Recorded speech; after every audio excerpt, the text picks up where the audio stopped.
Namo Bhagavate Vasudevaya. Hare Krishna. Today we will be discussing Bhagavad Gita as it is, chapter 4, text 24.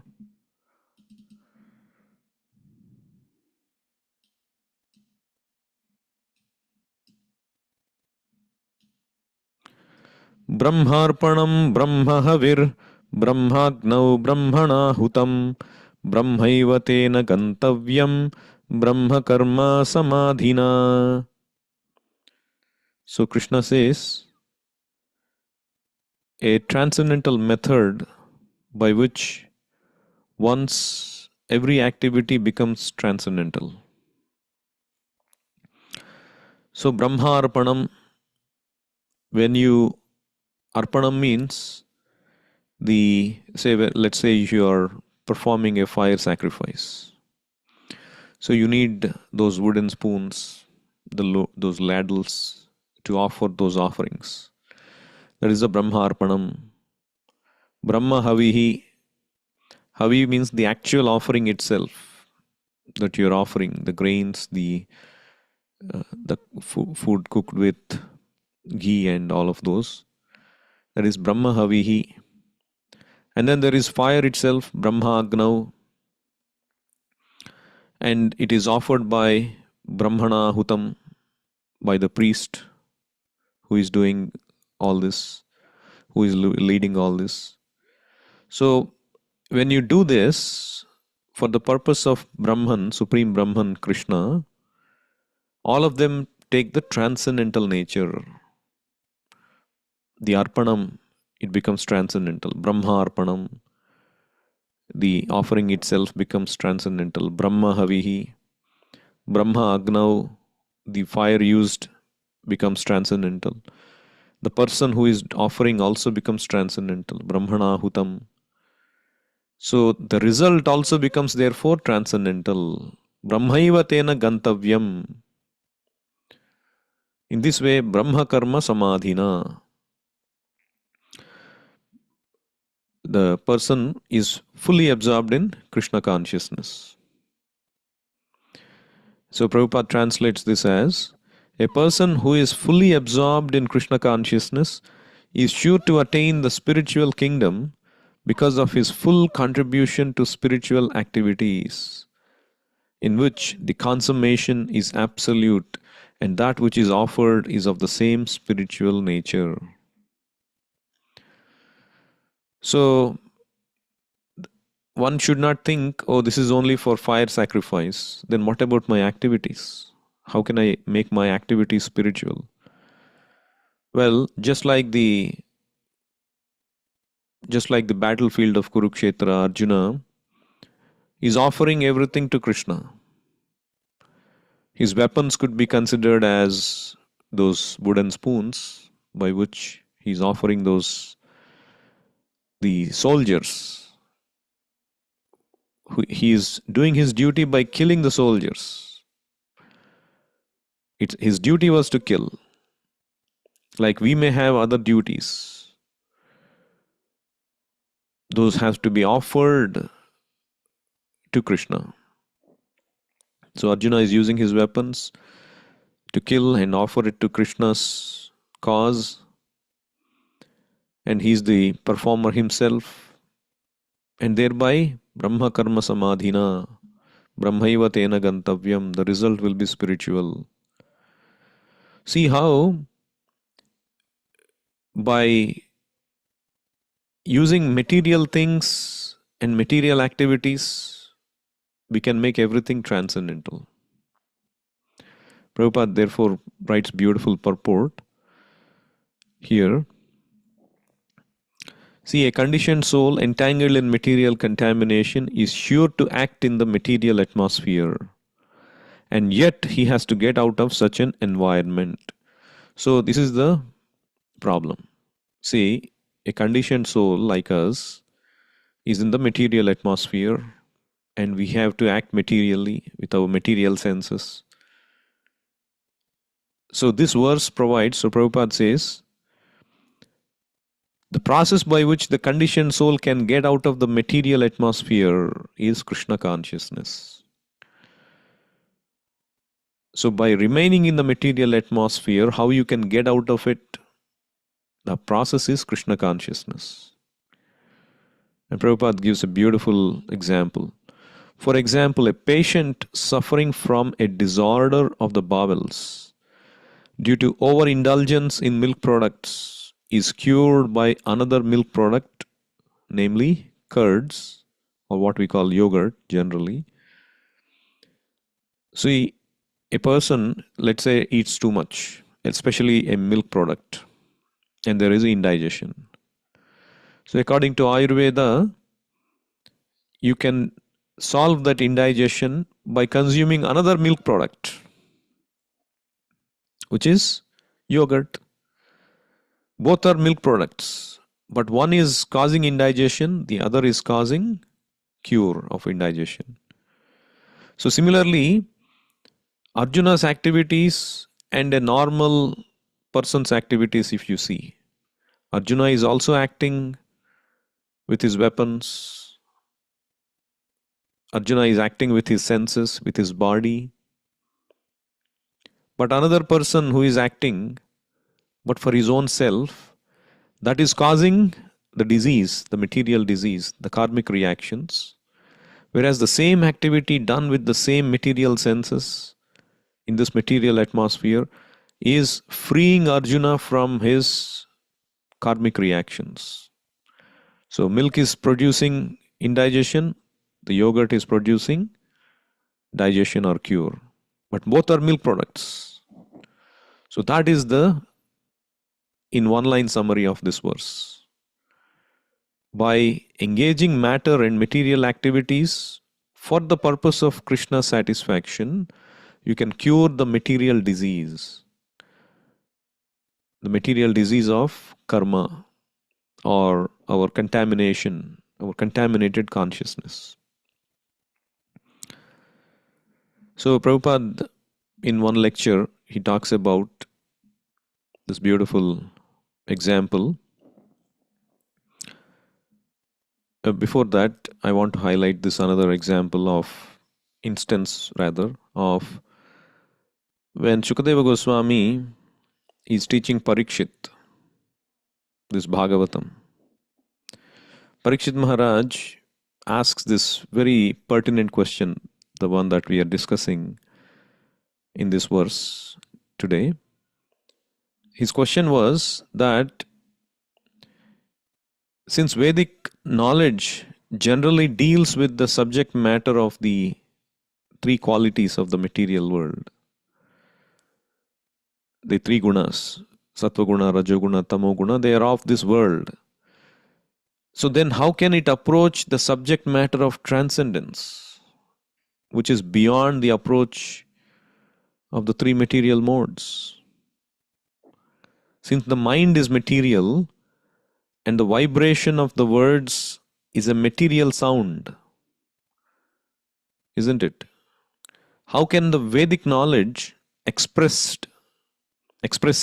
the material sound, which is nothing but the thoughts of the mind, approach transcendence?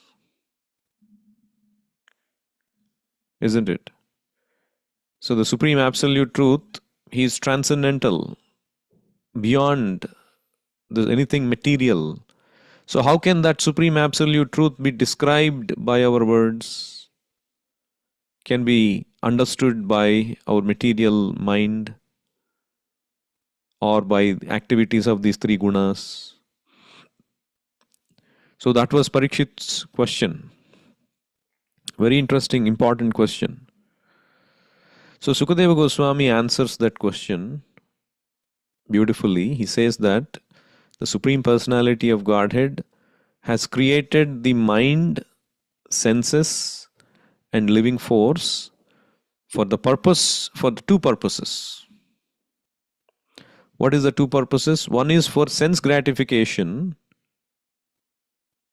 especially for the lower species who live only for sense gratification. They have nothing else to do in life. So the other day we were discussing in the temple, and there was this room where there was glass outside we can see the traffic, we can see the landscape. And right next to the glass is this wooden chips, they use for landscaping. So there was this squirrel or a chipmunk, and he was doing something. He was, diving into something, plowing into something. And then I understood that he was hiding something, some food that he obtained from the tree. He takes the nut of that fruit, and then he wants to consume, he wants to protect it for future consumption. So he is very intensely digging that area and then putting it inside and then covering it up all within like 5 seconds. And then apparently it does that in different places. And then he goes far distant place to accumulate food through the day. And then it comes whenever it gets the food, when the fruit falls down, it waits for it and takes the nut from inside. And then comes and hides in a different place. And this is all it is doing the whole day.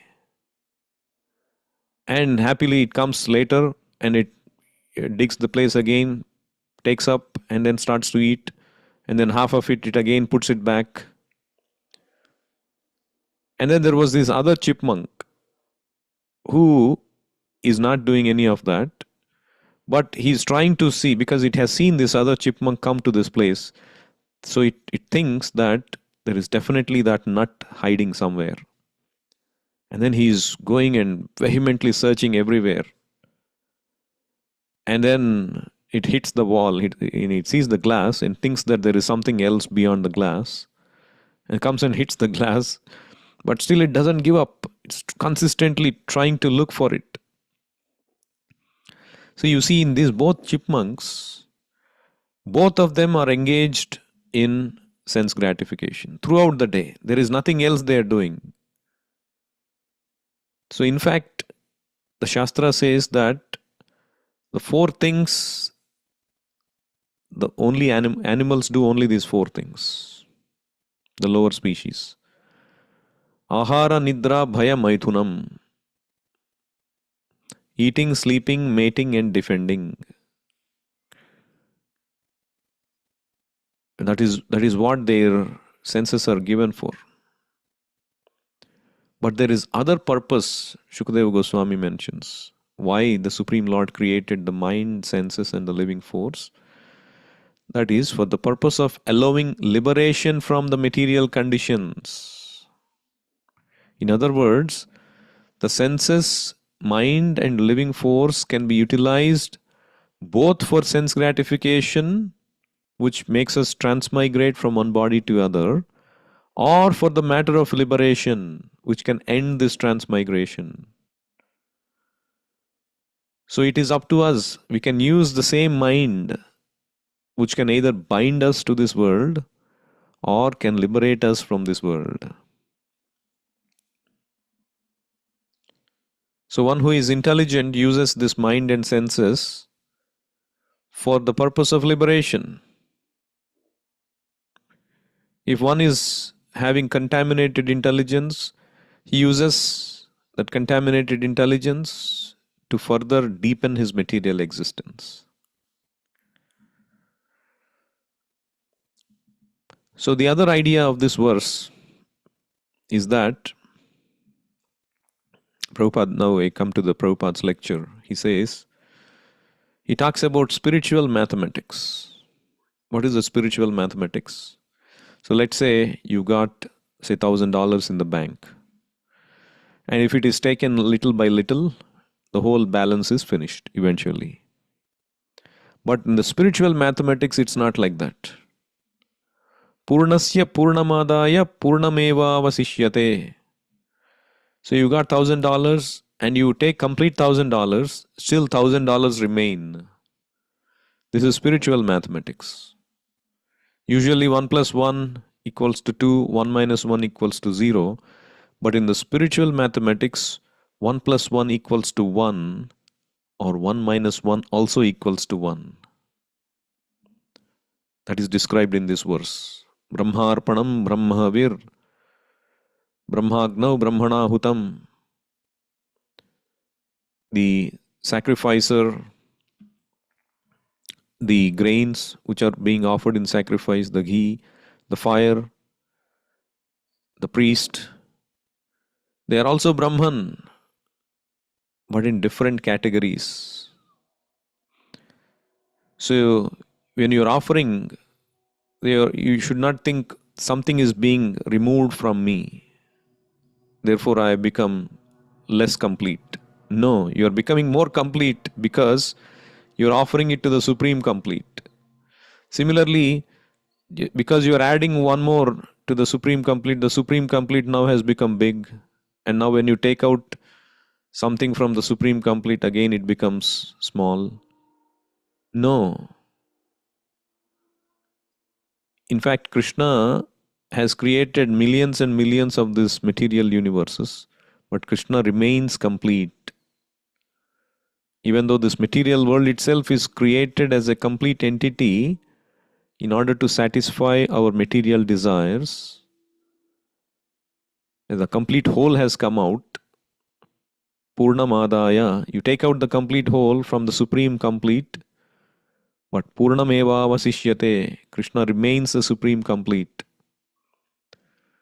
So, in other words, if we remain on the material platform, then you consume everything is gets consumed. But if you come to the spiritual platform, you offer everything to Krishna, nothing is consumed. Even though apparently it may seem like the bank account has finished, but the transcendental bank account, Krishna continues to provide. There won't be any want for a devotee. Ananyas chintayanto mam ye janaha paryupasate tesham nityabhiyuktanam yogakshemam vahamyaham. So if you want to become abundant, spiritual, transcendental, then you have to offer everything to Krishna. Don't think material mathematics. Think of spiritual mathematics. And also, the other aspect of this verse is that Achintya Bheda Bheda Tattva. Achintya Bheda Bheda means, Bheda means difference. Like I am there, I am different. You are there, you are different from me. Then the offering, the fire is there, which is different from us. The ghee and the grains you are offering, everything is different. The priest, everything is different.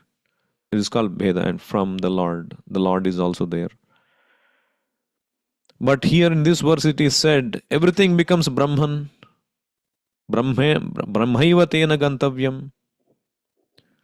Does it mean everything is the same? So Prabhupada clarifies that by saying that everybody is Brahman, but in different categories. Just because everybody is Brahman, therefore everything is God. Oh, you can worship me also God.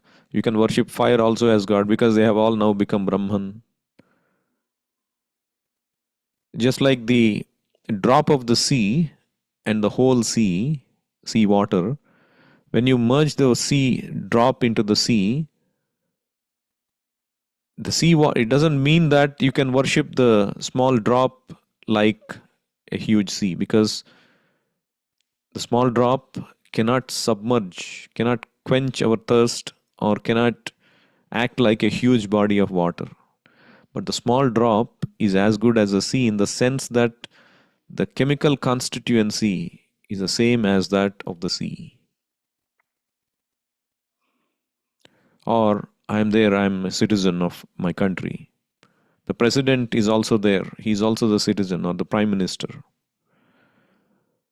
Both are citizens of the same country. In that sense, we are one. But in the power he's got is completely different than mine. So in that sense, when you become Krishna conscious, you also become Brahman. It doesn't mean you become God.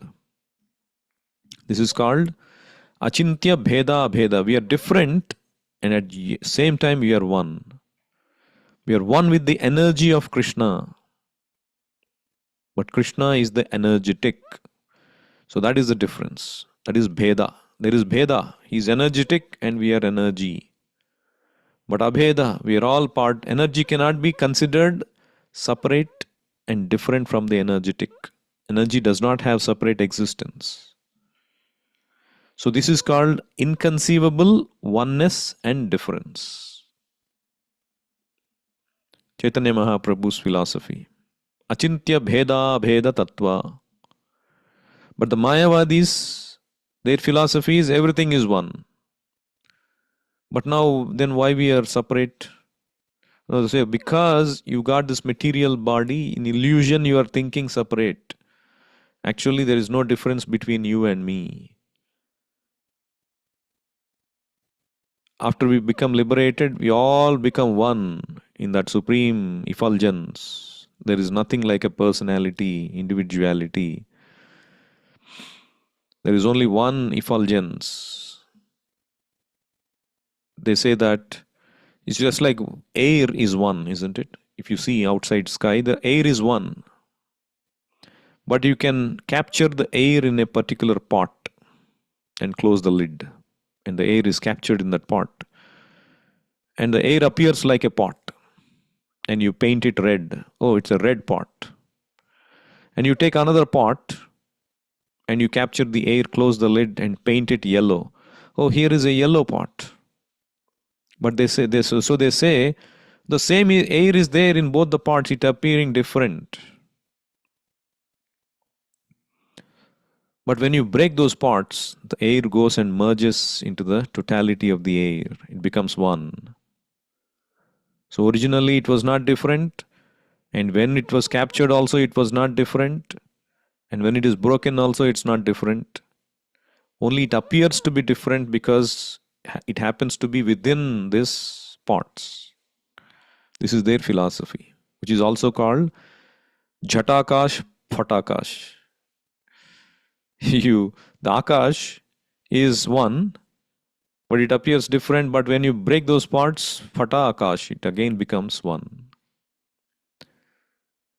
But Vaishnava philosophy is different. Mayavada philosophy is incorrect because it equates the infinitesimal soul to that of the Supreme Lord. We are energies of the Lord. We have independence. Krishna confirms in Bhagavad Gita. We were always individuals. Natvevaham jatunasam natvam neme janadhipaha. Nachaiva na bhavishyamaha sarve vayam matah param.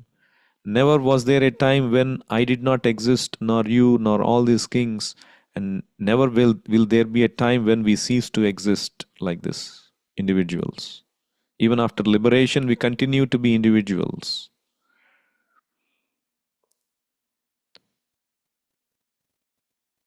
So Mayavada philosophy is incorrect philosophy. The right philosophy is Chaitanya Mahaprabhu's philosophy, Achintya Bheda Bheda, Achintya Bheda Bheda Tattva. So when we offer our activities to Krishna, we become one with Krishna in the sense that we dovetail into Krishna's energy rightly. But if we don't offer our activities to Krishna, we remain like a broken part. We cannot be broken actually. But in illusion, we are thinking we are separate. Just like the fish belongs to water.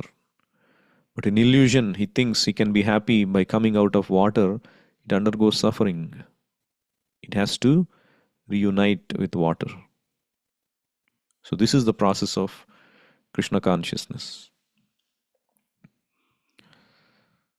So Prabhupada in one instance, one lecture, not lecture, he arrived in Paris on that day. Devotees worshipped him with Guru Puja and all that. And then he was explaining about Lord Vishnu and his potency, how Vishnu Shakti Paraprokta Kshetragnakya Tadaha Para. Lord Vishnu and his potency is one because he is energetic and it is energy. Spiritual energy is there in the spiritual world and there is another energy in this material world.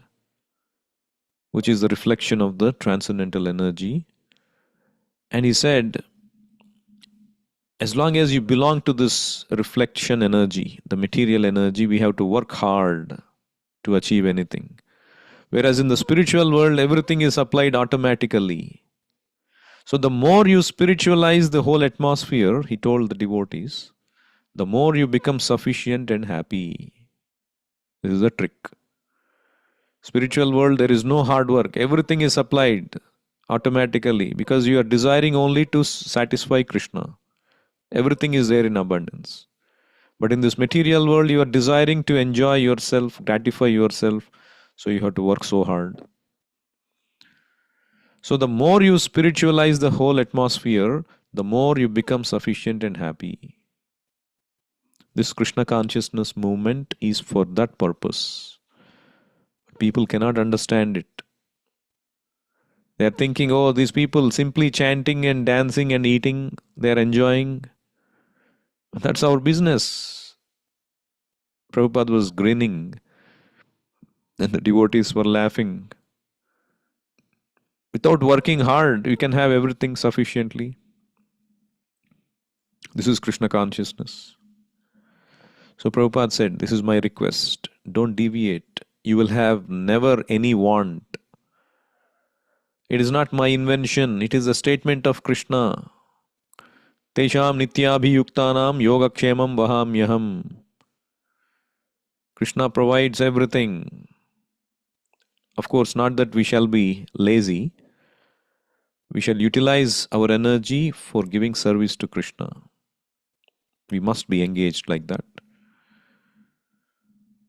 So Prabhupada concluded, said, so that is my request, that I am now getting old and that you stick to this principle and you will remain always happy. I'll stop here. Anyone has any questions or comments?